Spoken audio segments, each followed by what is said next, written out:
¿Alguna vez te has preguntado cómo sería tu vida si no pudieras ver o si no pudieras escuchar? Si no pudieras movilizarte libremente por la calle porque no hay acceso para una silla de ruedas. Hola, mi nombre es María Inés Elgueta. Soy psicóloga especialista en discapacidad y me encantaría que me ayudaras a llevar luz a esas personas que también merecen brillar. Juntos aprenderemos y entenderemos un poco más sobre aquellos que solo piden que se les trate con normalidad. Únete a cambiar la mirada hacia la discapacidad, porque somos nosotros, la sociedad, los que generamos o eliminamos barreras. La diferencia la haces tú. ¿Me acompañas?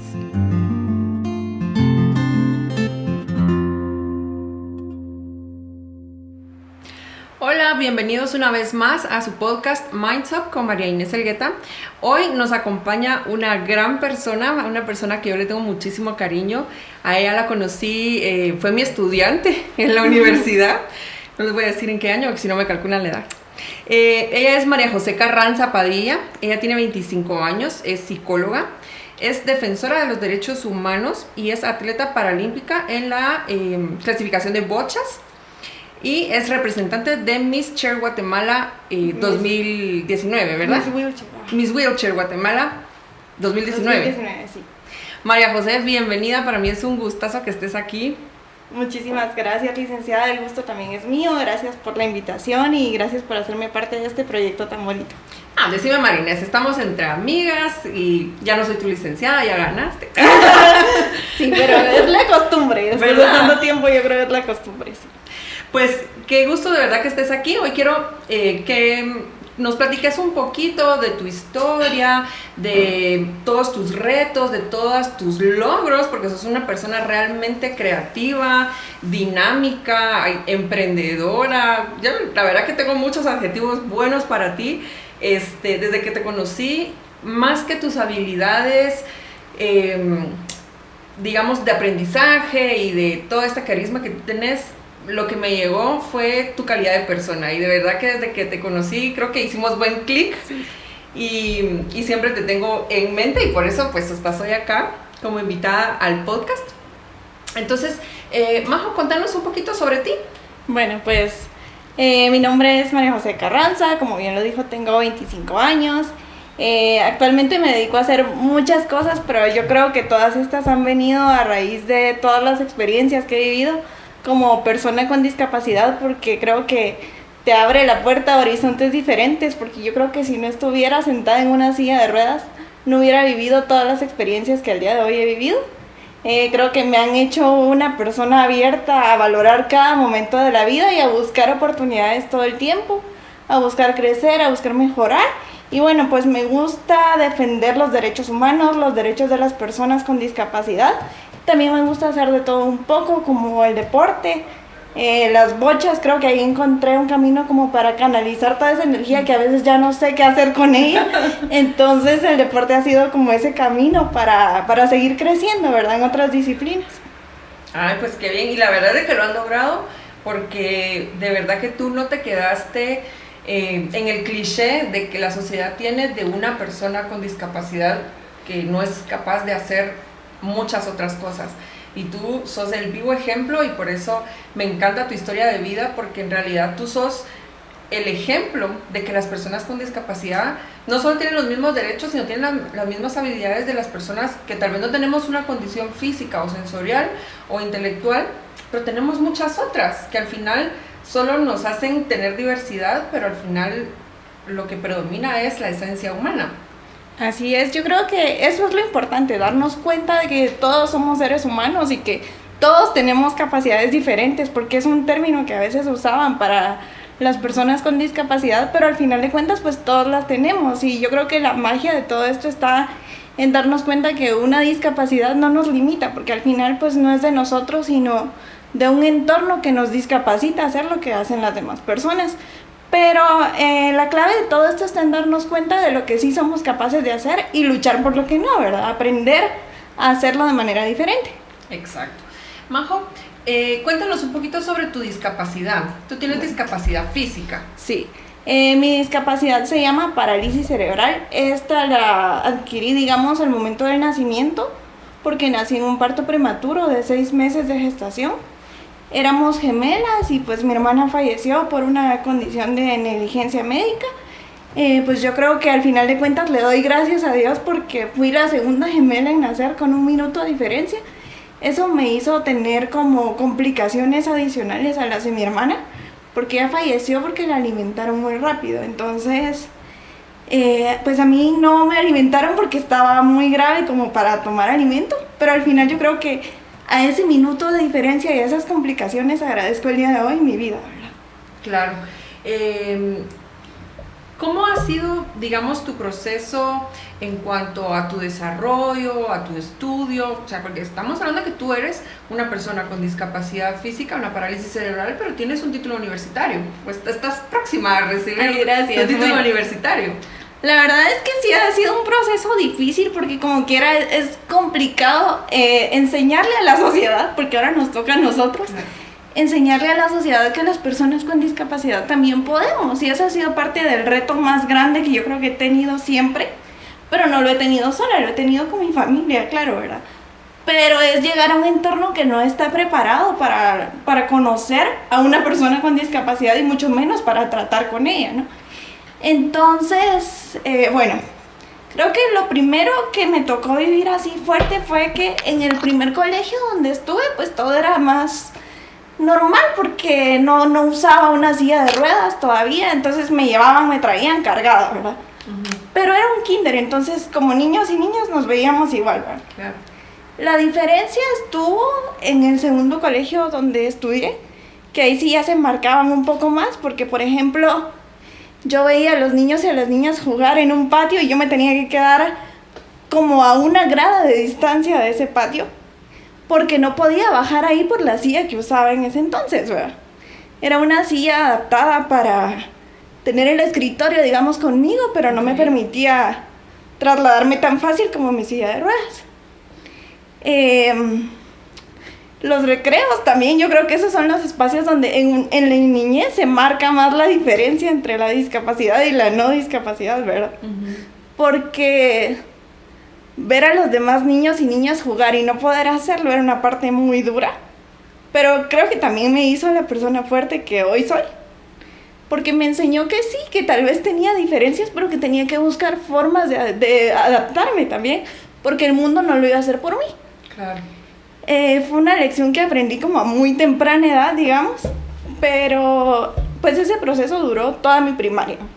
Y digamos, perdón que te interrumpa, en este proceso, digamos, de que los recreos son tan importantes para que los niños pues se liberen de toda esa energía, como platicábamos hace un ratito, de que creen conexiones sociales, nadie, o sea, alguna maestra, alguna directora, o nadie se interesó en ver cómo te ayudaban a que tú pudieras hacerlo con los demás niños. Fíjese que en este entorno, pues no, o sea, creo que aquí fue más de, bueno, tal vez por falta de información, como no puede bajar y jugar, bueno, la vamos a acompañar como maestro o maestra, pero más allá de un acompañamiento, de pasar el recreo conmigo, no era como se interesaran a integrarme dentro del grupo como ahora se hace, por fortuna, ¿verdad? Solo para que no estuvieras solita, digamos. Exactamente. Ok. Pero yo creo que también eso me hizo darme cuenta de que yo tenía que buscar la manera de hacerlo si el mundo no lo hacía por mí.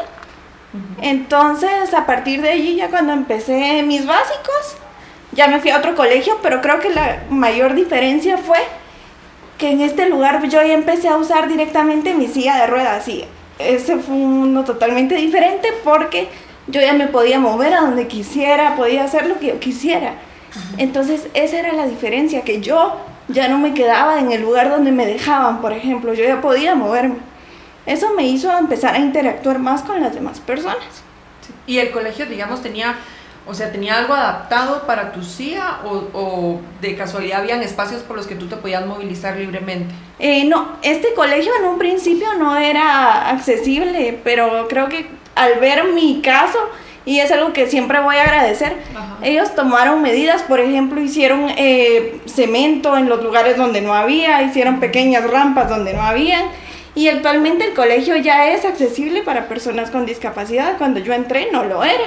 Ahora ya admiten personas con diferentes condiciones de discapacidad y me da mucho orgullo decir que yo fui la primera. Creo que fui como el experimento que abrió la puerta para que pudieran incluir a más personas con discapacidad. Más el experimento creo que fue la luz que les iluminó en empatía, en conocimientos, en experiencia para poder ayudar a los demás. Y es donde uno ve muchos contrastes, gracias por eso, porque creo que me di cuenta en ese momento de que es más una cuestión de voluntad y de actitud, porque el colegio no hizo cambios sustanciales, pero esos pequeños cambios que hicieron me hicieron a mí ser parte de un grupo, me hicieron sentirme completamente normal dentro de un entorno que no está preparado para las personas con discapacidad. Claro, y creo que eso es algo muy importante, como que el normalizar la dignidad de las personas. Exactamente. Porque, o sea, a mí me pasa mucho, por ejemplo, que hay alguien, uno de mis pacientes, y estoy platicando con los papás. Yo sé que tu mami nos acompaña aquí, que este no es el caso, pero muchos papás caen en ese pequeño error de dirigirse y hablar de sus hijos con sus hijos a la par como que no existieran. Exactamente. Ellos mismos los están bloqueando, los están eliminando y limitando sus capacidades. Es que yo creo que lo primero al tener, digamos, convivencia con una persona con discapacidad es eso, dignificarle como persona y dejar la condición de discapacidad sí como una característica, pero no lo va a definir, no la va a definir como lo que va a llegar a ser, ¿verdad? Pero sí pasa mucho que a veces por desconocimiento o por miedo, muchos papás pues encierran a sus hijos en una burbuja y es como, me da miedo que le pase algo, entonces eso no les permite desarrollarse como personas. Sí, yo estaba recientemente, pues, como siempre hay que estarse como que actualizando y preparándose, estaba viendo una conferencia de una mamá de un joven, no recuerdo cuál era el trastorno que él tenía, y decía la señora, de pasar a ser una mujer que nunca me volteaban a ver en la calle, o sea, no existía, pasé a ser la mamá de fulanito, y de repente salgo a la calle y todo el mundo me voltea a ver, pero no me voltea a ver por mí, sino voltean a ver porque mi hijo es diferente, porque mi hijo, él tenía alguna malformación en su rostro, y eso me hace sentir mal.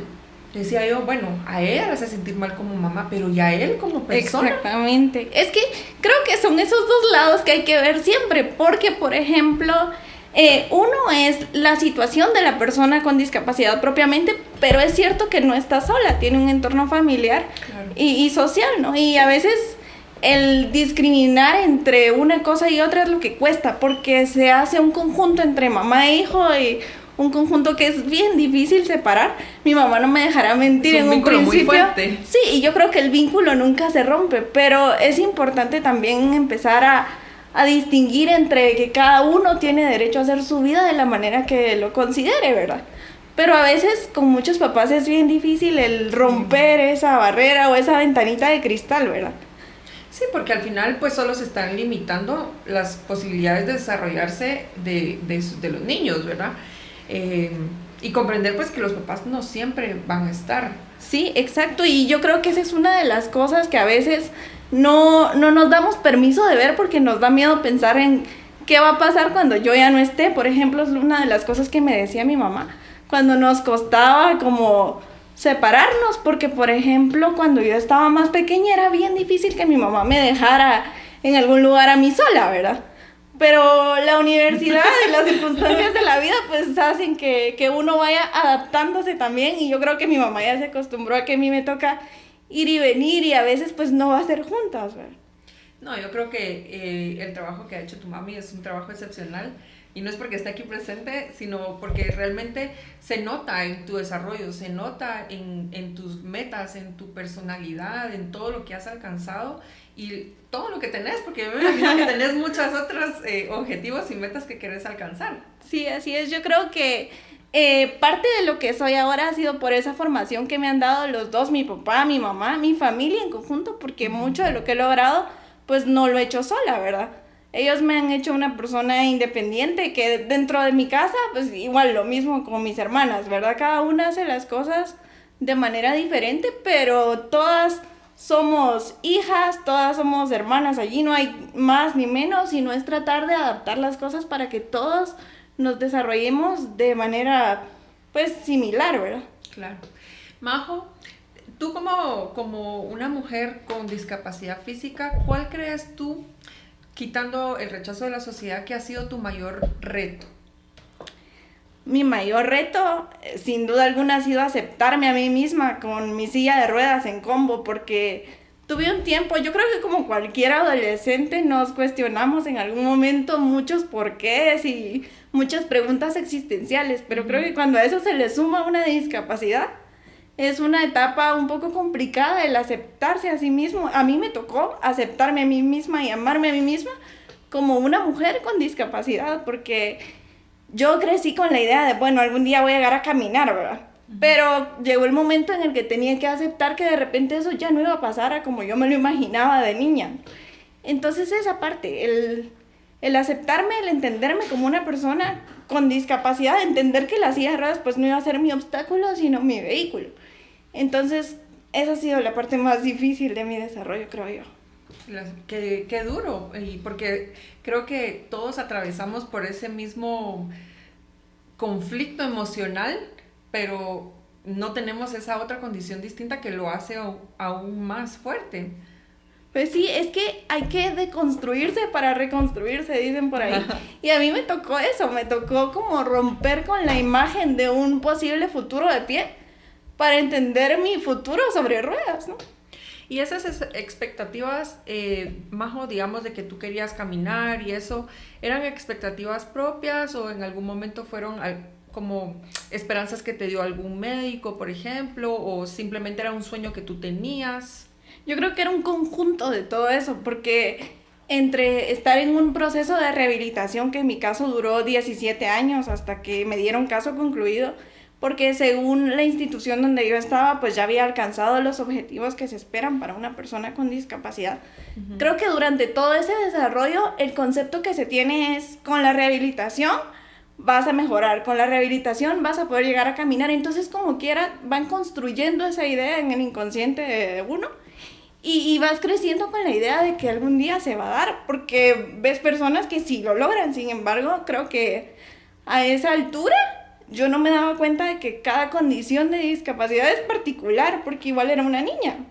Entonces lo que yo esperaba era como, sí, como mi amiguito, mi amiguita, pues ya se pudo parar, entonces yo también lo voy a poder hacer.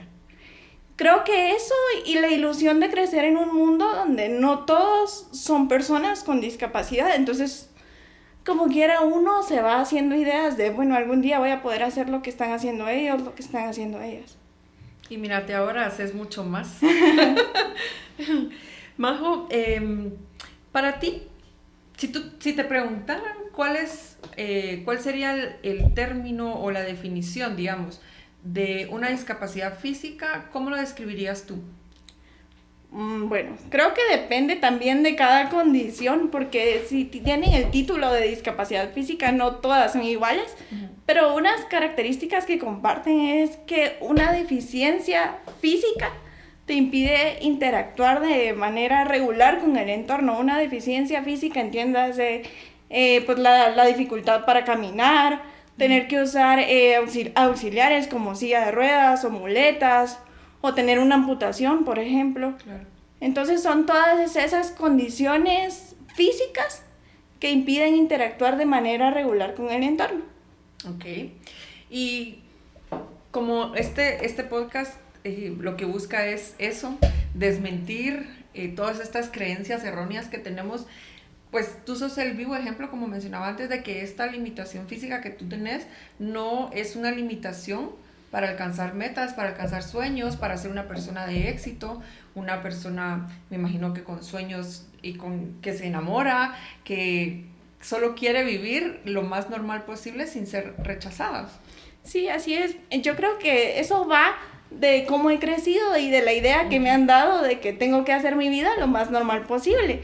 Y pues eso no se da con todas las personas con discapacidad. Tengo de cerca casos en los que yo sé que no salen de su casa, que no van a estudiar porque, ay, pobrecito, pobrecita, usa una silla de ruedas.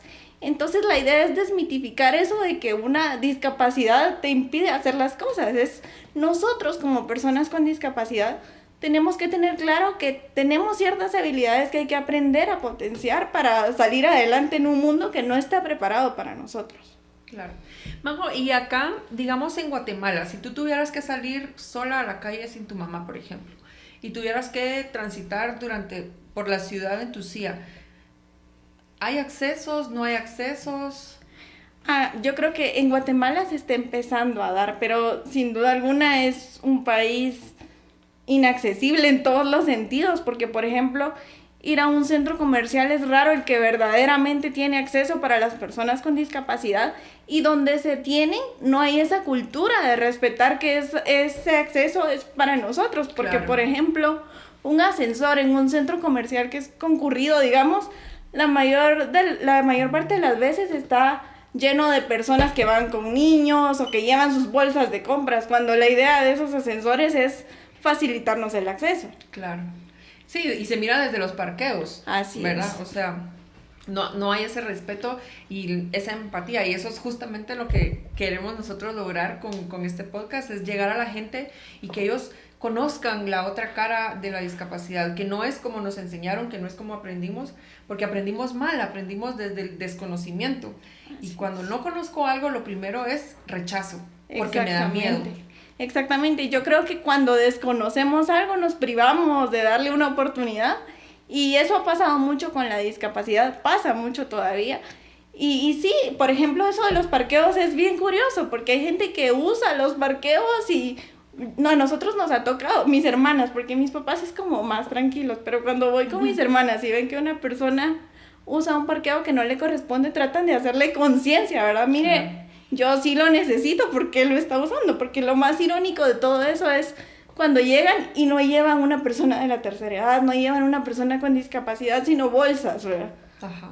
Y creo que ese cambio se está empezando a dar, porque he visto en ciertos centros comerciales que ya los parqueos tienen mensajes como: si tomas mi lugar, tomas mi discapacidad, o ¿en serio quieres este lugar? Entonces son cosas que creo que ya no debería ser necesario hacerles como ese recalco de verdad necesitas este lugar, sino tendría que existir esa cultura de que son parqueos que están ahí por algo, no están pintados de un color diferente solo para que se miren bonitos. O solo porque a alguien se le ocurrió. Sí, creo que es muy importante que podamos lograr ese cambio en las personas. Conocí a un joven con discapacidad física, también él también tiene parálisis. Él de hecho escribió un libro, él es Juan Pidolande, y su libro se llama Te cambio todos los problemas de tu vida por un día de la mía. Algo así va el título del libro. Y realmente, o sea, al ver todo lo que atraviesan entre médicos, terapias, condiciones distintas que ponen en peligro su salud, y realmente decir, o sea, la desconsideración de que porque cargo muchas bolsas, porque me fui a comprar un montón de cosas, voy a tomar el lugar de una persona que realmente lo necesita para poder movilizarse. Eso realmente es simplemente vivir en su burbuja y no querer ver la realidad y los sentimientos de las otras personas, las necesidades de las otras personas. Es que esa empatía yo creo que se crea más cuando hay de cerca una persona que tiene discapacidad, pero ¿qué pasa cuando no? O sea, es cierto que ninguna persona está exenta de tener discapacidad, porque esta desgraciadamente se puede adquirir en cualquier momento. Claro. Y hay muchas personas que no están preparadas para eso porque no tienen esa empatía de que a nosotros como personas con discapacidad, más allá de lo social, nos toca enfrentar procesos médicos de rehabilitación que no estamos diciéndole a todo el mundo porque no es necesario. Pero llegar y sumarle a eso la parte de que la gente no tiene conciencia de las necesidades que tenemos, esa es la parte dura. Sí, y la salud emocional, Majo, de las personas con discapacidad, yo creo que es algo también que no se toma en cuenta. Exacto. Y por lo mismo que platicábamos anteriormente, que muchas veces se piensa que las personas que tienen una discapacidad no pueden pensar, no hablan, no dicen nada, y no se toma en cuenta la emocionalidad de las personas.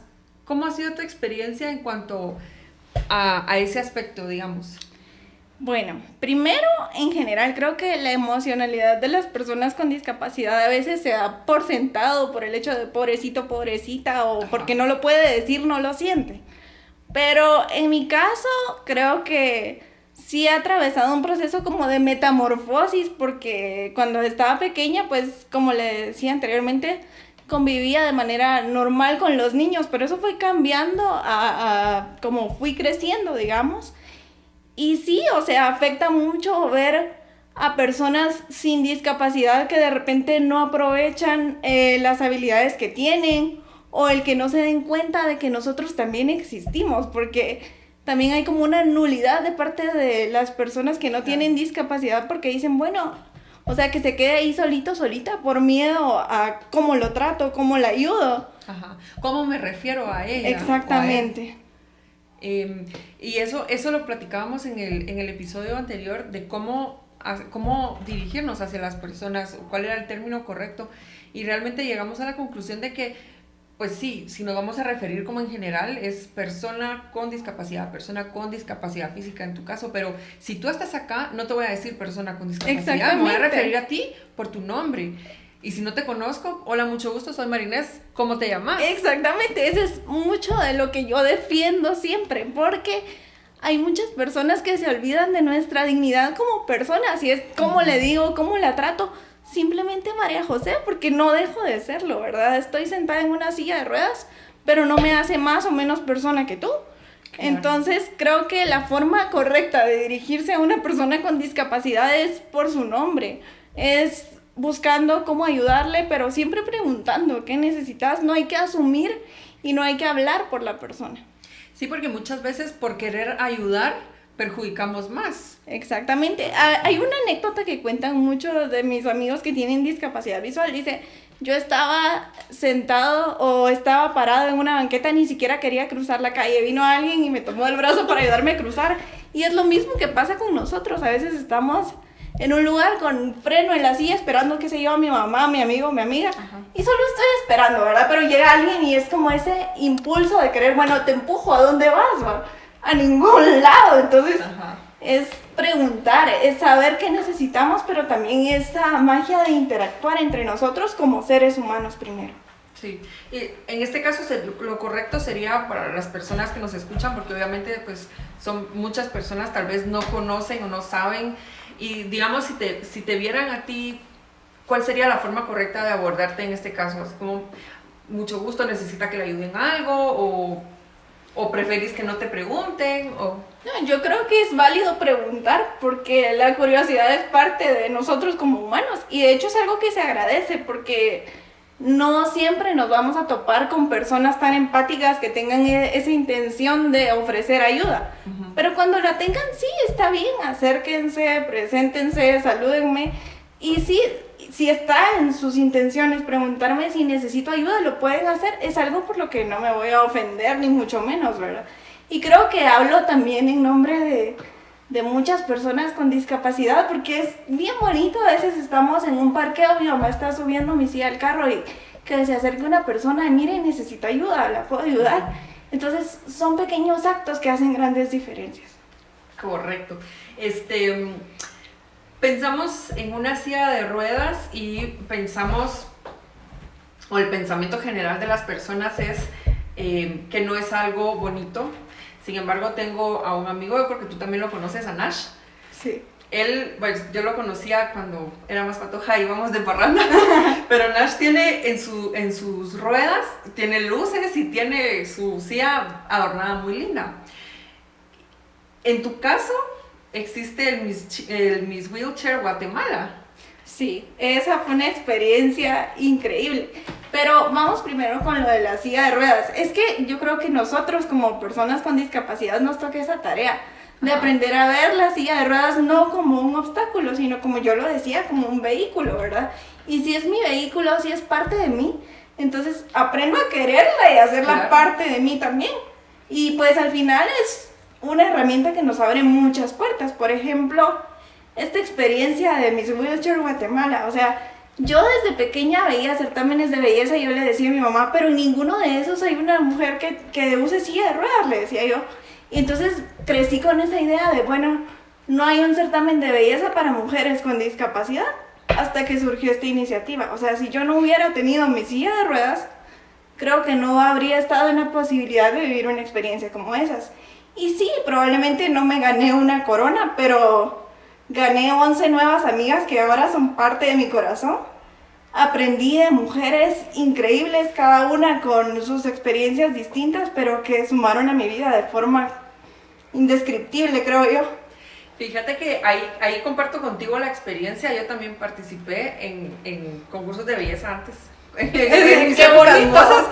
Y realmente es como tú dices, no ganamos una corona, pero yo creo que la corona ya la llevamos puesta desde que entramos. Porque no cualquiera tiene el valor de ir y presentarse enfrente de la gente, que te juzguen por tu aspecto físico. Y pues ahora ya se toma más en cuenta también tu aspecto intelectual, tu personalidad, pero digamos que es un reto. Y sumarle la silla de ruedas, creo que fue esa experiencia para ti. Yo te miraba en las fotos y decía, puchica, la Majo por sí es linda y ahora se ve espectacular. Qué linda, muchas gracias. Yo creo que es una experiencia que ayuda a fortalecer también el autoestima y a vernos a nosotros con ese concepto de mujeres primero. Porque, por ejemplo, yo nunca me habría imaginado antes de esta experiencia posar para fotos, no me habría imaginado estar en una pasarela. O sea, creo que son cosas que todavía se ven como una utopía para muchos, ¿verdad? Y ser parte de esta experiencia fue una bendición, de verdad. Porque, por ejemplo, muchos decían, ay, sí, que para qué va a usar tacones si no se para, ¿verdad? Y, por ejemplo, yo nunca había usado tacones y siempre que veía a mis hermanas yo decía, yo me quiero poner, pero no me los ponía porque me daba miedo. Me voy a quebrar el pie, me voy a caer, cosas así que incluso nosotros mismos nos imponemos como miedos extras que no deberían existir. Pero fue una experiencia que me quitó muchas barreras mentales y emocionales y me hizo crecer de una manera increíble. Qué alegres, la verdad es de que sí. Creo que la única plataforma de certámenes de belleza que tenía como inclusión no era como realmente para personas con discapacidad, sino era solo que había inclusión, es Miss Guatemala Latina, que tenía la inclusión de personas sordas. De hecho, Miss Guatemala Latina fue parte del certamen también. Ellos patrocinaron de cierta manera algunos aspectos ahí. Pero sí, creo que por algo se empieza y el tener ahora un certamen propio para mujeres usuarias de silla de ruedas es un gran logro. Más allá de la que se vaya a representar al país a nivel mundial, el logro es estar ahí y enseñarle a la gente que sí se puede. Y como dice usted, romper con estereotipos de que te juzgan de pies a cabeza, ahora ver una mujer íntegra en todos los sentidos. Sí, la verdad es que estos certámenes también generan muchas oportunidades. ¿A ti te ha generado alguna oportunidad, digamos, aparte de lo que ya nos platicaste, de conocer amigas, de la experiencia, digamos, oportunidades en tu desarrollo profesional? A raíz de este certamen yo decidí emprender un proyecto que se llama La Vida sobre Ruedas y decidí hacerlo porque me nace compartirle mi experiencia a muchas personas, ¿verdad? Entonces creo que el certamen fue como la plataforma perfecta para darme a conocer un poco más, pero este proyecto es dar conferencias y por medio de mi testimonio y diversos temas que como psicóloga podemos tratar, enseñarle a la gente que la vida sobre ruedas no es solo usar una silla de ruedas como tal, sino es aprender a ver las adversidades de la vida y a llevarlas con uno mismo, a superarlas sobre todo. Y bueno, que digamos, las adversidades todas las tenemos. En tu caso, pues se puede ver, es una silla de ruedas, pero hay personas que llevan cruces emocionales y que sus mismas limitaciones mentales no los dejan crecer. Exactamente, y esa es la idea de este proyecto, enseñarle a las personas que sí, que todos tenemos nuestros problemas y que tal vez no hay una fórmula mágica para resolverlos, pero está en nosotros cambiar la actitud para poder aprender a salir adelante. Y que conste que esto va para todos, para personas con y sin discapacidad. Sí, es que ve más allá de una discapacidad, ve a las personas y a su humanidad, a su fragilidad. Muy bien, Majo, ya para ir cerrando, de verdad que se nos fue el tiempo, platicar contigo siempre es re bonito. Muchas gracias. ¿Algo con lo que tú quieras cerrar, algún mensaje que quisieras decirle a las personas que nos están escuchando y nos están viendo? Bueno, yo quisiera cerrar primero con decirles que nada en esta vida es imposible, que los límites, como muchos dicen, están en la mente y es cierto, yo lo he comprobado. Creo que lo más importante es mantener la fuerza del espíritu y siempre la fe bien puesta en nosotros mismos y en lo que somos capaces de hacer. Nunca se queden con el no puedo, como hay una frase que a mí me gusta mucho, que nadie te diga que no puedes, porque la única persona que te puede decir que eres capaz de lograr y que no, eres tú mismo y eres tú mismo. Y quisiera cerrar con una frase que he construido, que me identifica y que espero que se quede grabada en sus mentes y corazones, y es que vivo la vida con las ruedas bien puestas sobre la tierra, pero con la mirada al cielo. Ay, qué lindo. Me encanta, Majo. Muchísimas gracias por aceptar esta invitación. Te deseo de todo corazón que tus proyectos sigan floreciendo como los están haciendo, porque realmente a donde vas llevas luz. De verdad que sos un ser de luz, y que me alegra que puedas luchar por las personas con discapacidad, sin discapacidad. O sea, al final estás luchando por los derechos de los seres humanos. Te agradezco muchísimo. Si te quieren contactar en redes sociales, ¿cómo te pueden ubicar? Pues tengo una página en Facebook, María José Carranza, y en mi Instagram como majose_carranza. Perfecto. Pues a los que nos están escuchando, muchísimas gracias por estar acá en este episodio. En una próxima ocasión vamos a hablar sobre autismo. Los esperamos. Y María José, que tengas una linda tarde. Muchas gracias, y gracias a todos que nos están escuchando.